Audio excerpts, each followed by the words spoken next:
In front of me is Xiaomi Pad 7 Pro, and today I would like to show you how you can change and customize your keyboard.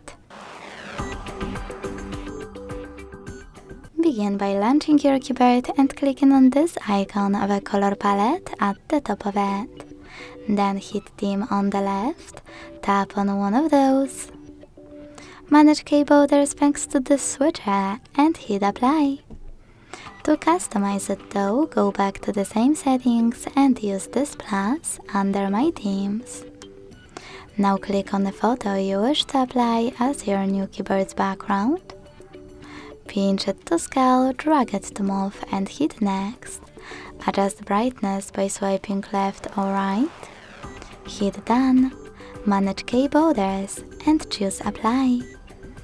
Thanks so much for watching. If you enjoyed this video, leave a like, comment and subscribe. Bye!